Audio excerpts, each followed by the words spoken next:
Caballero, este es un congresista peruano. Ernesto Bustamante, a través de su cuenta de Twitter, se ha mandado esta barbaridad. El Perú debe dar ultimátum al gobierno de Bolivia para que detengan apoyo material y financiero a terroristas en Perú. Cumplido el plazo sin solución, el ejército del Perú deberá ingresar a Bolivia y ocupar cautelarmente recursos naturales que garanticen una ulterior reparación. Bueno, luego está el rechazo, está la protesta por parte del Ministerio de Relaciones Exteriores con este tuit también. Hoy el Ministerio de Relaciones Exteriores entregó una nota al embajador de Bolivia, mediante la cual transmite una enérgica protesta por las declaraciones del presidente Luis Arce sobre temas de política interna. La Cancillería evalúa acciones ante nuevos actos de injerencia. El Estado Plurinacional de Bolivia respeta el derecho internacional y el principio de no intervención. No aceptamos la insinuación sobre una supuesta injerencia en asuntos internos de la República del Perú, con quien mantenemos una histórica relación entre pueblos hermanos. Fue lo que tuiteó la Cancillería de Bolivia. Imaginamos que la nota oficial va a llegar en las próximas horas. Sin embargo, bien, así está la situación. Las relaciones extremadamente tensas entre ambos países. Y ya a nivel de cancillerías, la situación se pone entonces aún más picante. No solamente desde el Ejecutivo, sino también desde el Legislativo, como han visto la opinión de este de este congresista peruano. Vamos a analizar ahora justamente este choque de relaciones, como dice el tuit de la Cancillería boliviana, relaciones históricas entre pueblos hermanos. Bien. Vamos a saludar entonces a quien nos acompaña, está Angélica Coca, y ella es analista internacional. Buenos días, querida Angélica, es un gusto tenerte con nosotros esta mañana. El gusto es mío, realmente es un placer estar acá en el TP nuevamente. Muy bien, a ver, hay preocupación. Primero quisiera abordar la enorme boca, bueno, y en este caso es un tuit, pero podríamos decir que eso está saliendo de su boca, que un congresista peruano esté insinuando y esté pidiendo al ejército a tomar territorio boliviano. Es decir, está hablando de una invasión y una guerra entre Bolivia y Perú, algo por supuestamente estar financiando a terroristas. ¿Cómo debería responder ante esto la Cancillería boliviana, teniendo en cuenta que ya la Cancillería peruana estaba protestando con los dichos del presidente, pero no se ha dicho nada sobre las declaraciones de este caballero?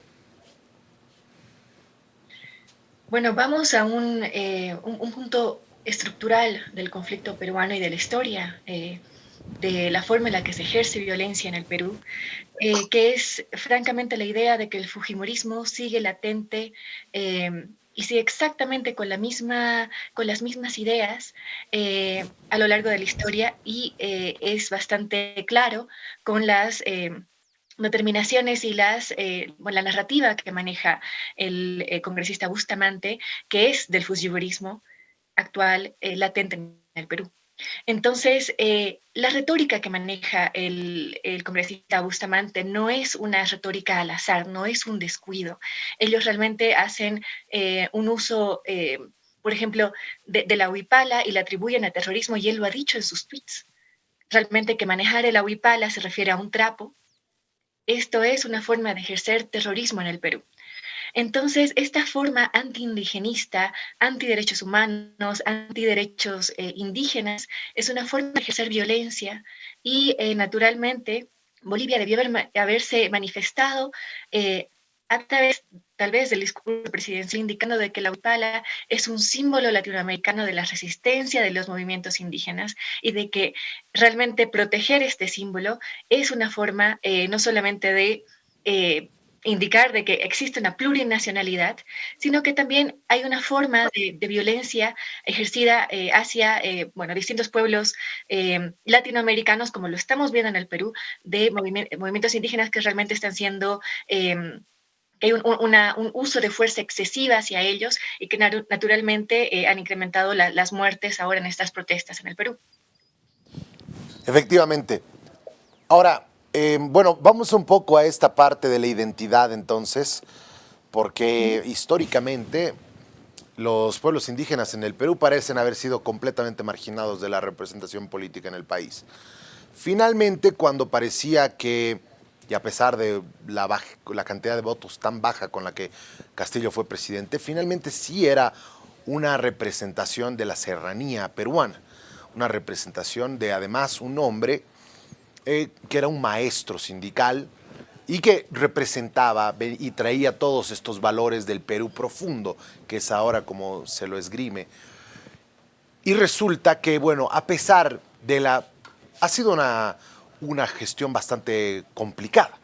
El caballero sí se ha rodeado de personas que tenían una larga data de situaciones incómodas y cercanas al terrorismo.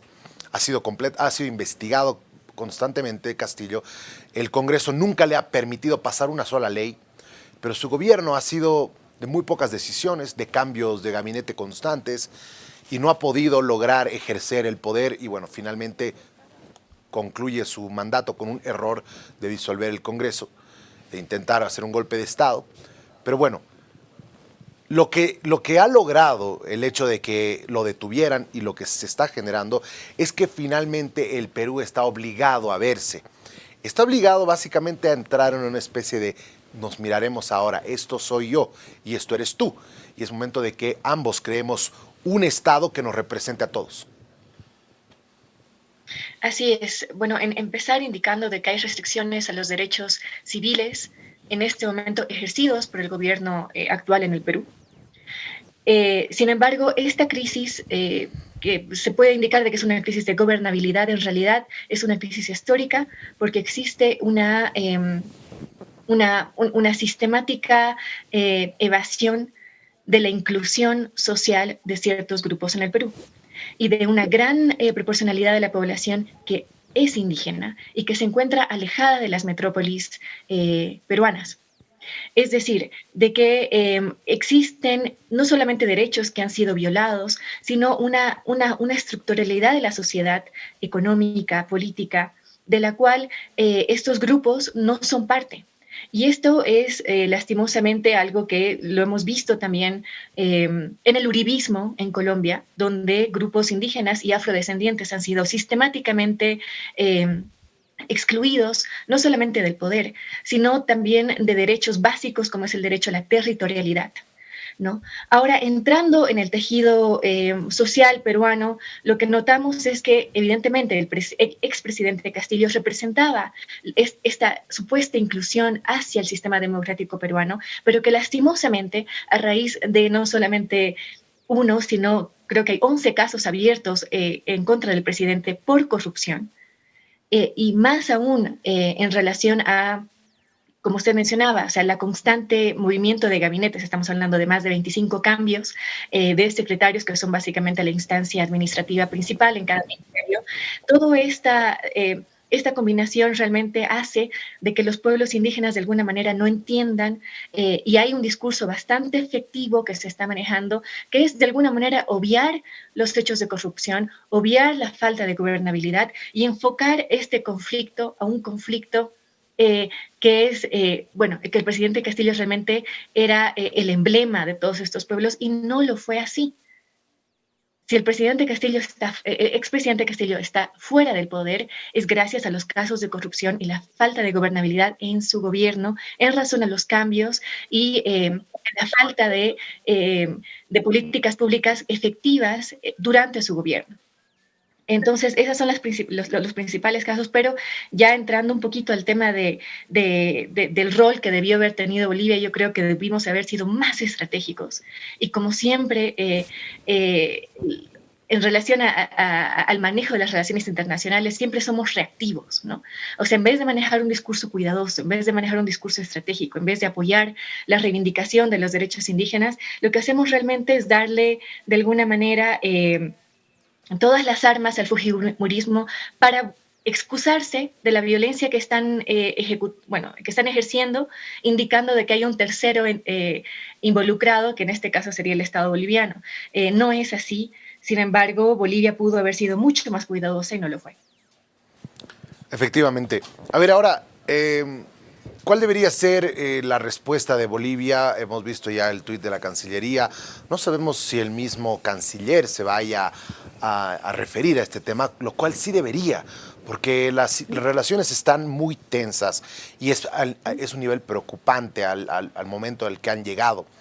Entonces, ¿cuál debería ser la respuesta? Teniendo en cuenta además que quiero volver un poco también al ataque del congresista de decir de invadir el país. Es muy delicado decir eso siendo una autoridad nacional y debería haber debería ser condenado desde la máxima autoridad de relaciones exteriores en el país. Y por otro lado, tratar de suavizar el tema, tratar de encontrar los puentes para poder restablecer el tema. Y también, aprovechando la pregunta, quiero entender al final qué es injerencia. ¿Qué puede ser considerado injerencia? Hoy en día, esa palabra, en momentos complicados cuando viven las naciones y otros mandatarios se refieren a ello, se puede utilizar como injerencia. ¿Qué es injerencia? Bueno, este concepto nace en el siglo XVII, cuando naturalmente distintos países, fundamentalmente europeos, los estados invadían los unos a los otros. Ha sido reflejado en la Carta de Naciones Unidas, en el artículo 2.2 a 2.7, realmente hablando sobre el principio de la no intervención. A raíz de eso, bueno, las políticas internacionales, este concepto ha ido colectivamente siendo transformado, indicando dos puntos. El primero, de que la injerencia, siendo esta no económica y siendo esta política, estamos hablando de una forma de ejercer presión hacia los gobernantes o hacia sus habitantes para que las decisiones que se tomen sean favorables a este Estado que está ejerciendo presión. Un discurso presidencial, y ahí hay que entrar en los detalles, lo que dice el presidente Arce es un retorno a la democracia. De alguna manera se puede indicar de que en este momento no existe democracia en el Perú. Esto puede considerarse una forma de ejercer presión y puede considerarse, habría que analizar el contexto y los impactos que estas palabras han tenido en territorio peruano. Y de esta manera se puede determinar si es una forma de ejercer presión en los asuntos internos de Perú. Fuera distinto si es que se hubiera mencionado específicamente violaciones a derechos humanos. En derecho internacional, las violaciones a los derechos humanos se entienden ya no solamente como jurisdicción doméstica interna de cada país, sino que se entiende que las violaciones de derechos humanos en derecho internacional se amplía esta jurisdicción a la comunidad internacional. En los últimos años, esta definición de la no intervención ha ido cambiando para incluir dos temas más. No solamente las violaciones a los derechos humanos, sino también la protección a la democracia y, de alguna manera, los procesos judiciales, ¿no? Pero eso todavía está demasiado ambiguo. Lo único que realmente está protegido como no ser considerado injerencia, porque cambia la jurisdicción, es toda la temática en relación a los derechos humanos. Y lastimosamente el presidente Arce no ha mencionado estas palabras específicas. Ha indicado que en Perú posiblemente no haya democracia, ¿no? Entonces, esto lo vemos naturalmente dentro de un contexto de cómo se maneja el movimiento al socialismo. Ellos hablan como militantes del MAS y no como representantes estatales del Estado plurinacional, ¿no? Entonces, en esta forma que tiene el movimiento al socialismo de indicar que lo que ocurrió el 2019 fue un atentado a la democracia y fue un golpe de Estado, utiliza lo del Perú, o sea, en esos momentos durísimos donde hay 50 muertos en el Perú, y hace referencia de alguna manera para sustentar, ¿no?, que lo que ocurrió en Bolivia, o sea, nuevamente estamos viendo el mismo lenguaje, ¿no? Golpe de Estado, atentado con la democracia, cuando en realidad lo que está ocurriendo en Perú es mucho más delicado. Entonces, de alguna manera, se puede indicar que las frases del presidente Arce han sido un tanto descuidadas, poco estratégicas, posiblemente impactando las decisiones que se lleguen a tomar en el Perú.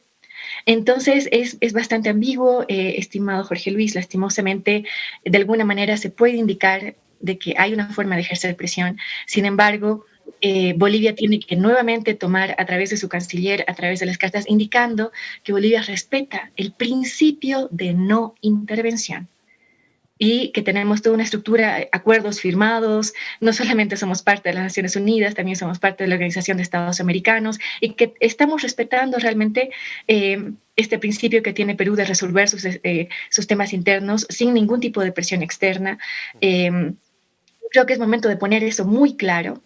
Y tenemos asuntos pendientes, estimado Jorge Luis, está una agenda binacional, tenemos la defensa del lago Titicaca, tenemos cantidad de otros temas de que ocuparnos. Es importante mantener esta relación de la forma más diplomática posible. Absolutamente. Nuestras exportaciones también salen por ahí, estamos tremendamente afectados. Bien, gracias Angélica, ha sido un gusto tenerte en RTP Informa. El gusto es mío, como siempre. Buenos días. Buen día. Bueno, ahí estaba, esa es la observación que se tiene por parte de Angélica Coca en relación a las declaraciones del presidente sobre el Perú y cómo ha reaccionado cómo están reaccionando sus congresistas, la forma en la que se refieren a uno de nuestros símbolos nacionales también, la huipala, como un trapo. Eso es representación latinoamericana. Va más allá de un partido político, no es del MAS la huipala. La huipala viene levantándose desde los pueblos indígenas desde muchos años atrás. Así que es una bandera, es un símbolo de representación y debe ser respetado como tal desde todos los representantes peruanos también, porque esa bandera también, con esas declaraciones de decirle trapo, va a estar en todas partes y en todas, seguramente, las manifestaciones que se está llevando adelante en Perú. Muy bien, vamos a seguir con otros temas.